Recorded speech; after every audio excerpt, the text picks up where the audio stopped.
Ser Contraste, información que da confianza. Nos encontramos en el Hotel Casa Cocula, en su cafetería, y vamos a tener una plática muy importante, muy relevante para Cocula. Jorge Esquinca, escritor, poeta, tallerista, editor, discípulo del doctor y poeta Elías Nandino Vallarta. En un momento, comenzamos.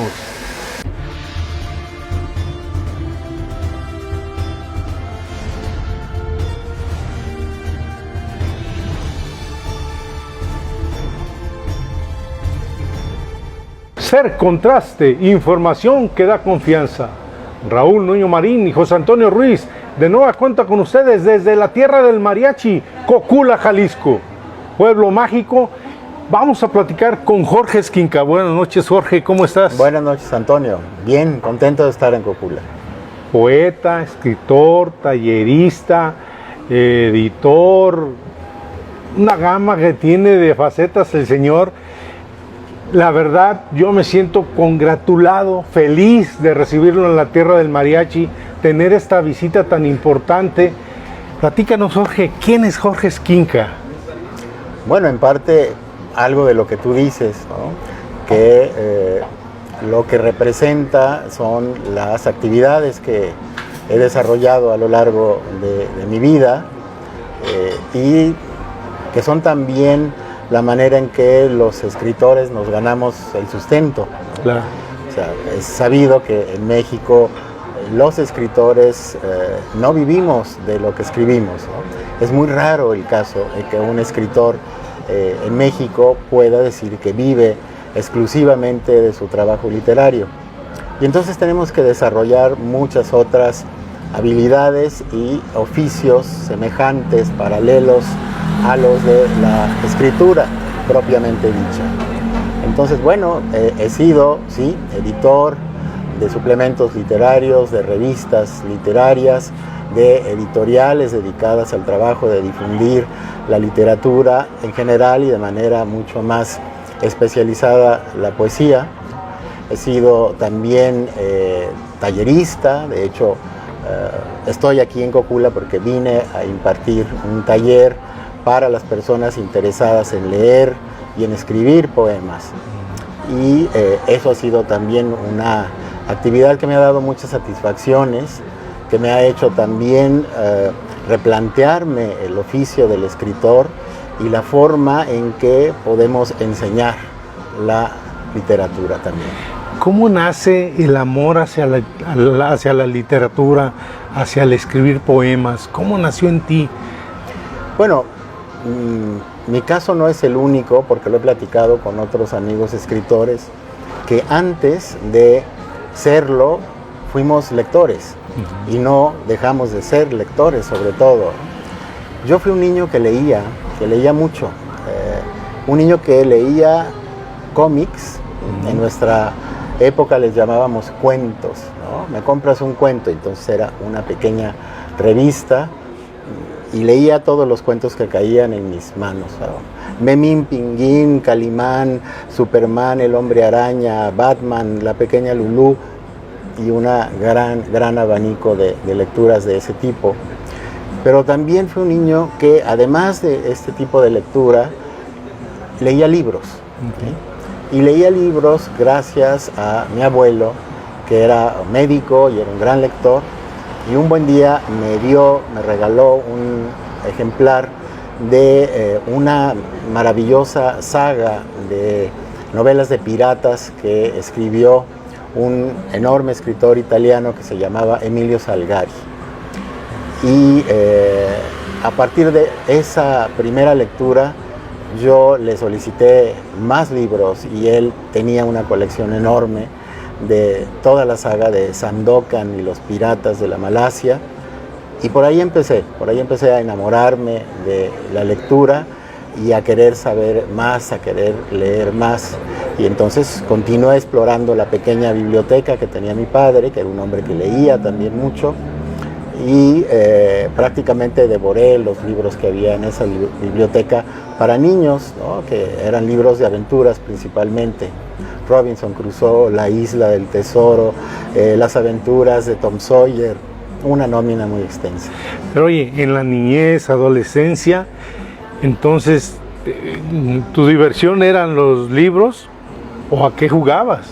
Bueno, por supuesto que no era yo un ratón de biblioteca, era un niño que jugaba fútbol, ¿no? Me encantaba jugar fútbol a todas horas prácticamente, en donde fuera. Jugábamos fútbol en la calle, ¿no? En aquel entonces la familia vivíamos en dos ciudades pequeñas. Vivimos unos años en León, Guanajuato, y otro año en Irapuato antes de establecernos en Guadalajara. Y jugábamos fútbol, mucho fútbol. Veía televisión, por supuesto, ¿no? Claro. Un niño normal. Sí, absolutamente. Vamos a hacer una pequeña pausa y vamos a seguir platicando con Jorge Esquinca, un gran poeta, un gran escritor que está aquí en la tierra del mariachi. En un momento continuamos. Hermanos Vázquez Medina, contadores públicos.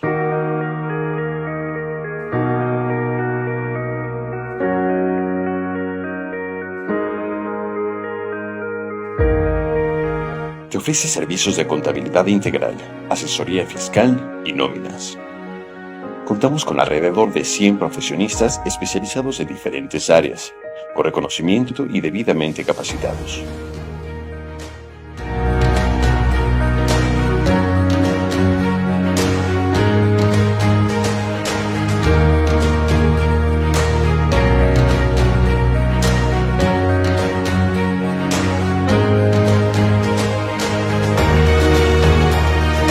Más de 600 clientes avalan nuestra trayectoria. Acércate y asesórate con nosotros. Para más información, contáctanos al 31 23 0063.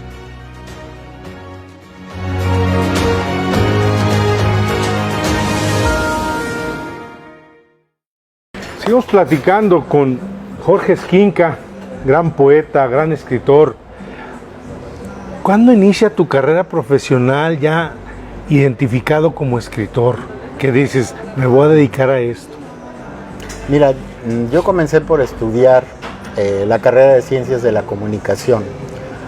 Yo era un joven, como creo que en buena parte lo fueron también los compañeros de mi generación en el ITESO de Guadalajara, que no teníamos muy claro el rumbo que iba a tomar nuestra vida después de salir de la preparatoria. Y la carrera de Ciencias de la Comunicación en ese entonces nos presentaba un panorama muy amplio de posibilidades de desarrollo.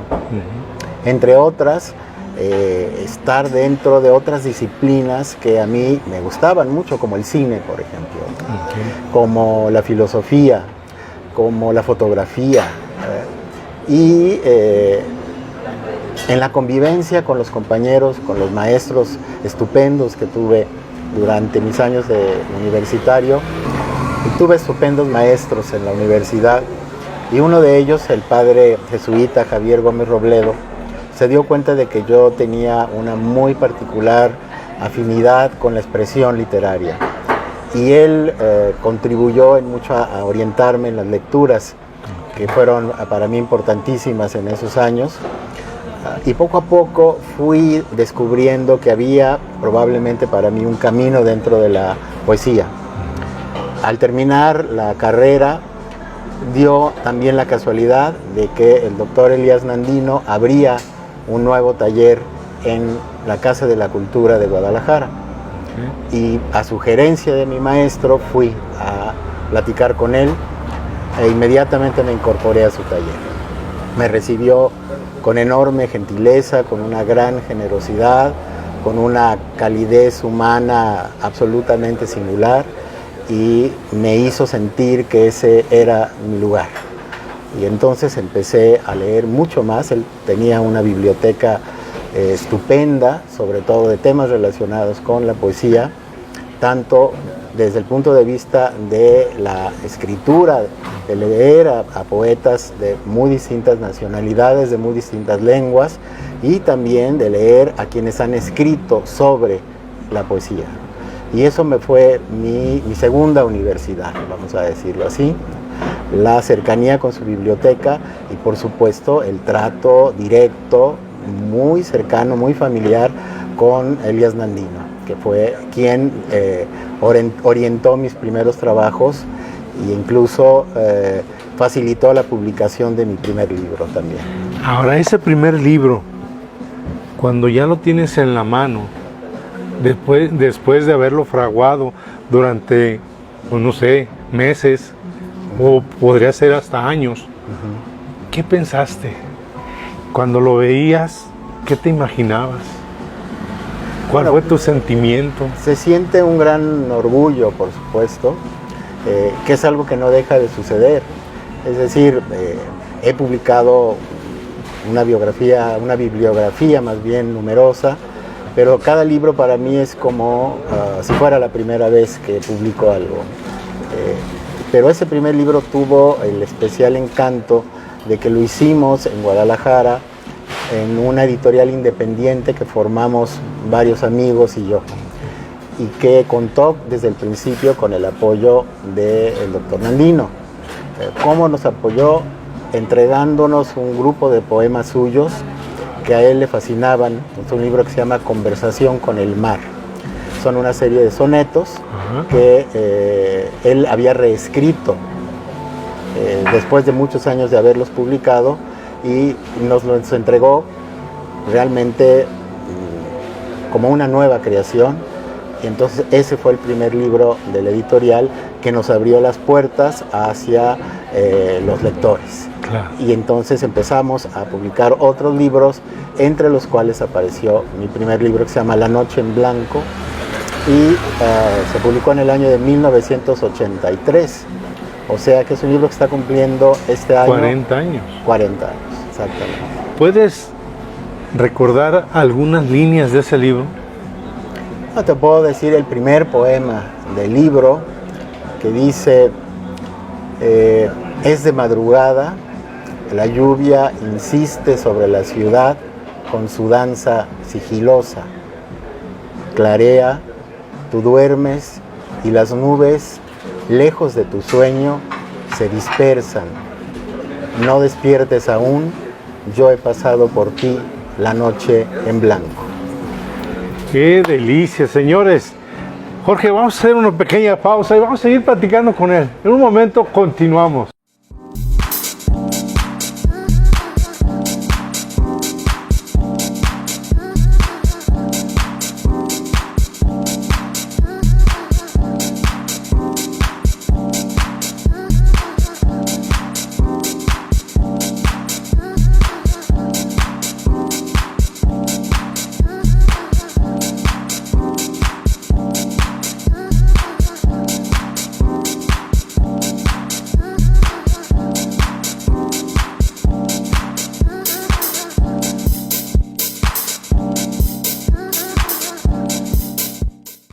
Qué deleite estamos teniendo esta noche aquí en el Hotel Casa Cocula con Jorge Esquinca.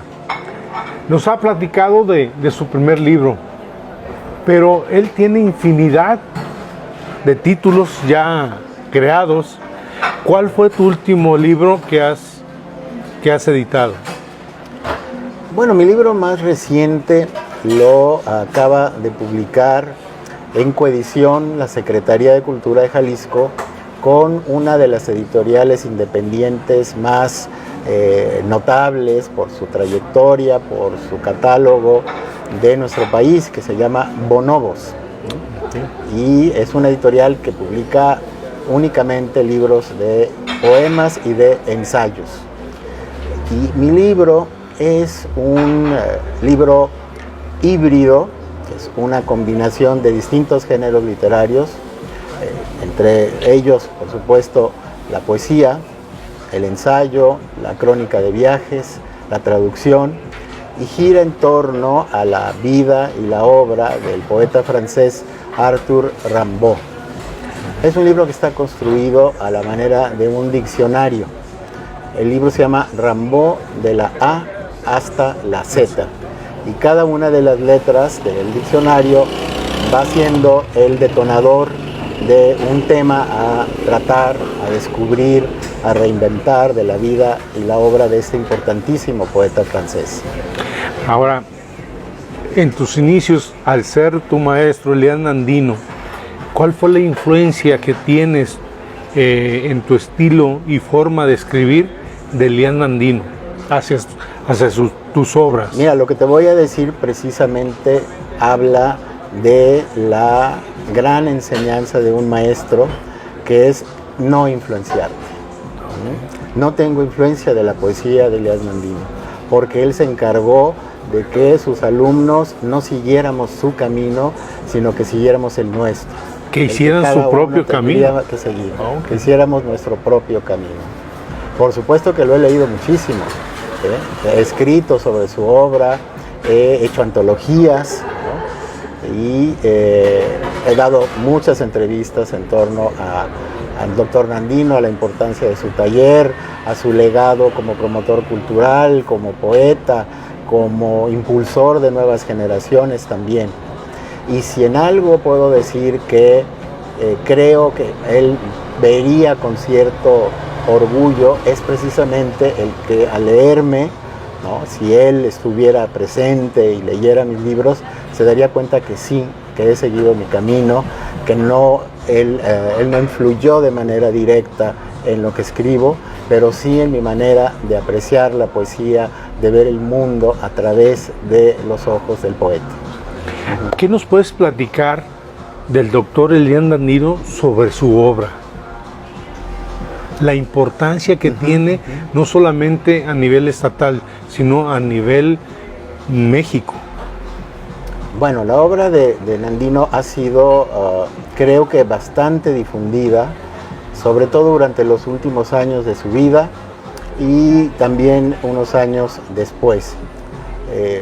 Lamentablemente creo que ahora se le lee menos, pero su legado a mí me parece que es fundamental. No solo porque convivió con una de las generaciones de poetas, de escritores, de artistas más importantes del siglo XX, que fue el grupo de los contemporáneos, de los cuales él pudo también alimentarse de lecturas, de visiones del mundo, y también a su vez transmitirles el lado humanista, ¿no? El lado de su gran vocación humanitaria como médico y como un curador de almas también, ¿no? Entonces creo que la obra de Nandino todavía está por estudiarse más. Se le ha estudiado mucho como poeta, pero me parece que es igualmente importante su legado como ensayista, ¿no? Con temas de poesía, de arte, que es una obra que está todavía dispersa. Ya ha habido un primer intento de reunir lo que está en periódicos, en revistas literarias, y que hay mucho más todavía por descubrir y por hacerles llegar a nuevos lectores. Creo que esa es una labor que está todavía pendiente, de ese rescate de una obra dispersa en prosa de Nandino, y también la forma en hacérselo redescubrir a nuevas generaciones de poetas y de lectores, por supuesto, ¿no? Claro. Jorge, vamos a hacer otra pequeña pausa. La verdad, el tema es muy interesante. Conocer a Elian Nandino por medio de Jorge Esquinca va a ser un deleite. Un momento, continuamos.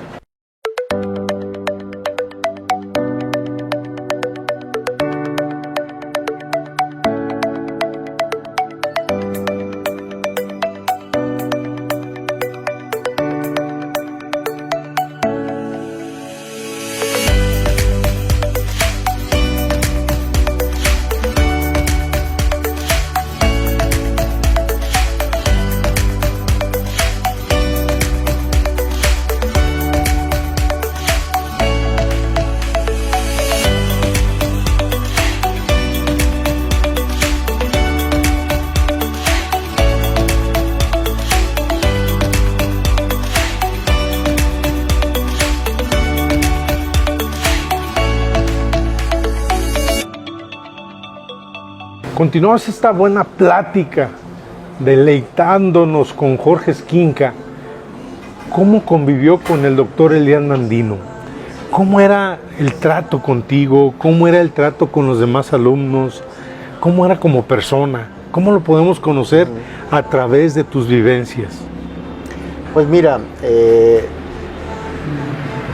es un conocimiento generalizado el que se hable de la persona de Nandino como alguien muy generoso, ¿no? Que quizá su primer virtud sería la generosidad, ¿no? Que lo fue, sin lugar a dudas, a lo largo de los años. Yo lo conocí en 1979, cuando él acababa de cumplir 79 años y yo tendría unos 23. Y creo que el trato que tuvo desde el comienzo de su taller, en ese preciso año de 79, con todos los muchachos que llegamos ahí ávidos de aprender el oficio de la poesía, tuvo que ver con, por un lado, su gentileza al tratarnos, al no imponer su criterio, sino lo que hizo fue abrirnos las puertas de su biblioteca y abrirnos las puertas de su sabiduría también, con una gran calidad humana para que nosotros fuéramos, como te decía hace un momento, descubriendo nuestro propio camino. Él tenía un ojo muy, muy educado para saber las necesidades de lectura que tenía cada uno de nosotros, porque no solo íbamos poetas a su taller, también fueron buenos narradores. Entonces, él sabía a quién le hacía falta leer, por ejemplo, a Juan Rulfo, que decía, tú por lo que estás escribiendo te haría bien leer El llano en llamas de Juan Rulfo, ¿no? A ti por lo que estás escribiendo de poesía te haría bien leer a mi gran amigo Javier Villaurrutia. Y por supuesto que esas lecturas que él nos iba proponiendo daban en el blanco. Era el libro y el autor que necesitábamos leer para seguir creciendo como escritores. Él era muy disciplinado, era un hombre que trabajó de manera realmente formidable las formas clásicas, ¿sí? El soneto, la décima, que son formas ahora casi abandonadas por las nuevas generaciones de poetas que exigen un gran rigor, una enorme disciplina, un conocimiento del verso, de todas las aproximaciones que uno puede tener a la expresión poética a través de las formas clásicas, de las formas que exigen, además de talento, horas nalga, como decía el mismo Nandino. Hay que sentarse y hay que trabajar con los dos lados del lápiz, ¿sí? Eso lo decía mucho, tanto con el lado donde está la punta de carbón, como del otro lado donde está el borrador, ¿no? Hay que corregir, hay que ser autocrítico, hay que tener una mirada nada complaciente hacia lo que uno escribe, sabiendo que siempre lo puedes hacer mejor. Ahora, Jorge, el doctor Nandino, así con su generosidad y su forma de ser, eso fue en el aspecto profesional. Y en el aspecto personal, ¿cómo era? Bueno, era un hombre con un gran sentido del humor, ¿no? Le gustaba contarnos anécdotas de su vida, que nosotros oíamos fascinados, ¿no? Porque conoció a medio mundo, del medio cultural de México, de sus años de juventud y de madurez que transcurrieron en la Ciudad de México, cuando él era ya un médico que tenía una gran reputación. Y, por ejemplo, nos platicaba de su amistad con Tongolele, ni más ni menos, ¿no? Tongolele lo quería muchísimo, Tongolele vive y lo debe de seguir queriendo mucho, porque en todos los homenajes que se le hicieron en su momento a Nandino, Tongolele siempre estaba presente. Y la conocimos a ella a través de Nandino y nos contó que le tenía una enorme gratitud, porque Tongolele, que era, como seguramente saben quienes nos ven y escuchan, una extraordinaria bailarina, sí, se embaraza y tiene un embarazo de gemelos que tuvieron que nacer por cesárea. Y Elías Nandino, en su faceta de médico cirujano, trajo esos gemelos al mundo a través de una cesárea que él suturó de una manera tan fina, tan delicada, que jamás se le notó una cicatriz a Tongolele. Y ella le vivía agradecida, entre otras cosas, por eso. Y como eso, nos contaba anécdotas de su amistad, por supuesto, con los escritores de contemporáneos, ¿no? De la manera en que se hacían bromas, ¿no? Se dedicaban epigramas que podían a veces ser muy picantes, incluso un poco hirientes sobre la personalidad o incluso sobre la apariencia física de cada uno de ellos. Y todo eso los convertía en unos seres que hacían un uso veloz y muy agudo de la palabra, del ingenio, de la imaginación. Le gustaba contarnos todo este tipo de anécdotas que a nosotros nos parecían deliciosas y que nos hacían reír muchísimo, ¿no?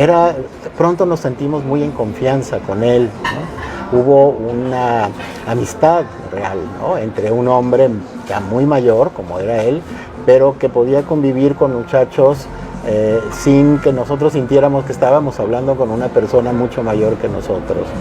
Y eso nos hacía tardes felices de conversación, de recuerdos que él tenía, del conocimiento que tenía con personas de la farándula o de la alta cultura mexicana también.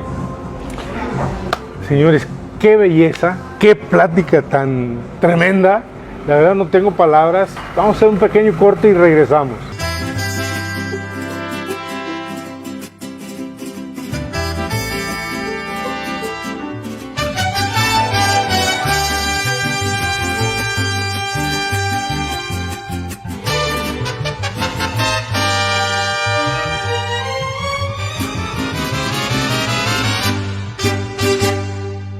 Ser Contraste se ha caracterizado por llevarles temas de muchas aristas, pues, culturales, deportivos, charrería, de todos. Pero el del día de hoy es tremendo. La verdad, conocer a Elías Nandino por medio de Jorge Esquinca es un deleite. Y la verdad no tengo más que agradecerle a Jorge Esquinca. ¿Qué te merece estar en la tierra del mariachi, en la tierra de tu maestro, el doctor Elías Nandino? Bueno, por supuesto que me trae grandes recuerdos de las muchas veces que vine a visitarlo. Cuando él vivía en Guadalajara y venía a pasar temporadas al pueblo, y cuando ya decidió quedarse definitivamente a vivir acá. Lo visité con mucha frecuencia, incontables veces, a veces yo solo, a veces en compañía de los amigos, ¿no? De los amigos que nos encontramos en su taller y que hemos seguido siendo amigos a lo largo de 40 años. Claro. Me trae muchos recuerdos de pasear con él por el pueblo, ¿no? Tomándome del brazo y que me decía en algunos momentos: hijo, mírame ahora. Yo que subí el Popo y el Ista cantando, fumando, ahora me cuesta trabajo subir una banqueta. Él asumía perfectamente su edad y se sabía acerca del fin también. Entonces, por lo mismo, son recuerdos muy contrastantes, ¿no? De esos momentos de saberlo a él consciente de su edad, pero por otro lado que no perdía la energía de vivir, las ganas de seguir adelante, su necesidad auténtica de saber de mi vida, de lo que escribía, de lo que pasaba con los amigos, con los muchachos del taller, con otras generaciones de escritores mexicanos a los que él cobijó también en su casa y en su casa tanto de Guadalajara como en la de aquí de Cocula. Entonces, bueno, son muchos recuerdos, la mayoría de ellos muy hermosos en todos los sentidos, ¿no? Estar ahora en su biblioteca pues fue también para mí muy impactante, porque por un lado pude ver que se ha cuidado la parte bibliotecaria propiamente dicha, pero por otro lado me causó una gran desilusión ver la parte del museo de sitio que alguna vez me tocó ver en pleno funcionamiento en esa casa y que ahora se ha completamente abandonado. está en peligro el legado de los objetos personales, las fotografías, los documentos, los libros de Elías Nandino que se conservan en esa parte del museo. Creo que este programa tuyo, Antonio, es un vehículo muy importante para hacer un llamado pues muy serio a las autoridades culturales, tanto de Cocula como de Jalisco, para que volteen la vista hacia un lugar que podría funcionar no solamente como un museo importantísimo de una figura de la cultura y las letras nacionales, sino precisamente como un importantísimo centro cultural de la región y del estado. Claro. Que alberga estos tesoros que son documentos valiosísimos de la historia de nuestra literatura, de la historia de una personalidad como la de Nandino, y que corren un gravísimo peligro, dadas las circunstancias en las que están ahora guardados. Pues no nos queda más que ser contraste, decirle a las autoridades, no solamente a las municipales, a las del estado de Jalisco, hay una gran necesidad de atención al museo de sitio del doctor Elías Nandino Vallarta, aquí en Cocula, Jalisco. Y lo ponemos sobre la mesa. Señores, es tiempo de voltear a la cultura. Es tiempo de darle el valor que tiene Elías Nandino en Cocula, Jalisco. Jorge Esquinca, gran escritor, gran poeta, lo ha sido durante mucho tiempo y ha sido amigo y discípulo del doctor Elías Nandino. Conoció a Elías Nandino, platicó con él. Y hoy tiene esa visita en nuestro pueblo y nos hace sensibles también a nosotros como ciudadanos. Ya es tiempo que la sociedad de Cocula haga algo por el tesoro de Elías Nandino. Vamos a hacer un pequeño corte y regresamos.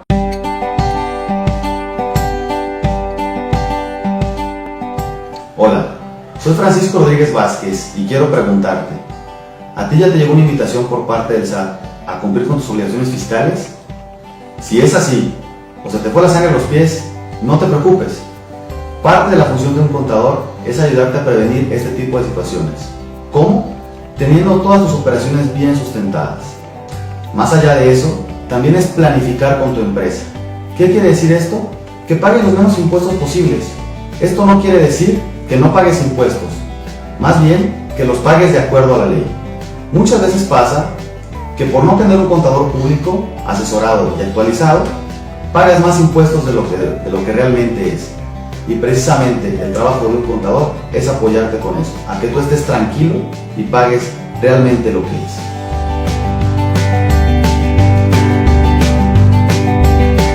Para ir cerrando esta tremenda plática, muy bonita por cierto, Ser Contraste se siente emocionado, estamos muy contentos, pero también tenemos que ser fríos y platicar sobre cómo está el estado de la biblioteca, del museo de sitio del doctor Elías Nandino. ¿Cómo lo viste?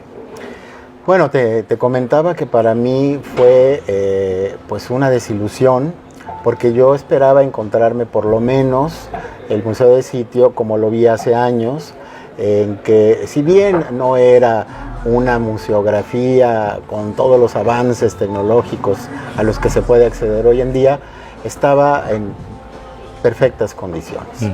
Y ahora está en un abandono total, ¿no? Los techos tienen serios problemas de humedad y de vencimiento. Hay humedad por todas partes, hay salitre, está lleno de polvo, hay vidrios rotos, ¿sí? Que eso permite el acceso de diversas aves, por ejemplo, que han hecho de ese espacio pues un cochinero, ¿no? Urge toda una revisión del espacio, tanto desde el punto de vista de su diseño arquitectónico como del cuidado museográfico que deben de tener las piezas tan valiosas que se encuentran ahí. Es algo urgente, porque el estado de descuido y de abandono que tiene el museo en lo particular es ya muy avanzado. Entonces no admite demora el que se tomen cartas en el asunto de manera inmediata, de manera expedita y de manera en que Cocula pueda volver a sentirse orgullosa de tener no solamente la muy bien atendida biblioteca municipal, sino también uno de los museos de sitio de los que atraerían una enorme cantidad de visitantes, tanto de poetas como de lectores de la obra y conocedores de la vida del doctor Elías Nandino. Este es un llamado, ¿no? Es un llamado, volvemos a insistir, a todos los órdenes de gobierno, a la Secretaría de Cultura, a la Dirección de Cultura de Cocula, Jalisco, a la sociedad de Cocula. No se imaginan el tremendo activo que se tiene en Elías Nandino Vallarta, un gran poeta, un gran doctor. Y bueno, Jorge Esquinca nos lo platica, tenemos que hacer algo por ese capital y legado que dejó Elías Nandino. ¿Qué mensaje le darías a la sociedad de Cocula para que se interese no solamente en la literatura, en los poemas, cuando menos a leer, pues? Claro, mira, creo que como bien lo dices, el legado de Elías Nandino es patrimonio principalmente de los coculenses, pero también de todos los mexicanos. Es un legado del que podemos sentirnos orgullosos y que a Elías Nandino le parecía importantísimo que su biblioteca pasara a las manos de sus paisanos, de los habitantes de Cocula, principalmente a los niños y los jóvenes. Claro. Él veía que ahí estaba el lugar donde plantar la semilla del interés por la lectura, del interés por la cultura, que son esenciales en la formación de los seres humanos. Últimamente se insiste mucho en las ciencias y en la tecnología. Está bien, son una parte, pero ciencia y tecnología sin alma, sin espíritu, nos llevan a resultados totalmente vacíos. Entonces, creo que algo que a él le hubiera encantado es saber que sus paisanos, que los amantes de la lectura y de la poesía encontraban, ¿no?, o podrían encontrar en su casa, en su biblioteca, en el lugar donde él dejó sus objetos y sus cosas más íntimas, un lugar de enriquecimiento personal, ¿no? Un lugar en el que podrían no solamente enriquecer sus vidas presentes, sino también prepararlas para afrontar sus destinos particulares. Y de eso depende de todos de toda la sociedad, ¿no? De claro. La sociedad civil, que es la que tiene que exigirle a las autoridades que cumplan con las labores para las que fueron encomendados. Leer es, sí, un placer, un enorme placer, es una dicha, es una felicidad, es una de las maneras en que los seres humanos nos podemos sentir en contacto con culturas de horizontes muy lejanos, pero que nos van a alimentar, nos van a hacer vivir nuevas emociones, nos traerán nuevas ideas también y nuevas posibilidades también de crecer como sociedad. Claro. Ahora, ¿qué les dices a los integrantes del taller de literatura Elías Nandino que están participando ahí en tu taller de lectura y escritura? Hombre, pues que he estado muy contento. Estamos justo hoy cumpliendo el tercer día de los 5 en que estaremos trabajando con el grupo. Es un grupo muy entusiasta, un grupo que tiene ya lo más importante, que es el gusto enorme por la lectura. Y de ahí a convertirse en escritores, es un trabajo que se facilita cuando ya hay lo principal, que es el gusto, el placer, la devoción por la lectura. Entonces, vamos muy bien. Creo que es un grupo muy diverso, por un lado, y eso también es parte de la riqueza. Y que todos, independientemente de sus edades, de sus distintos oficios, son muy entusiastas, tienen un gran entusiasmo. La pasión decía Elías Nandino, es una de las características que no pueden faltar en un escritor. Y decía algo más, la constancia es una virtud más rara que el talento. Ser escritor requiere de constancia, de pasión. Jorge, no me queda más que agradecerte. La verdad, señores, qué gran entrevista, cuánto conocimiento. Nos retrataron a Elías Nandino. Lo volvimos a vivir y lo estoy conociendo. Y eso es una gran satisfacción, gran felicidad. Te lo agradezco, Jorge. Encantado, Antonio. Ser contraste, información que da confianza. Muchas gracias. Hombre, gracias a ti.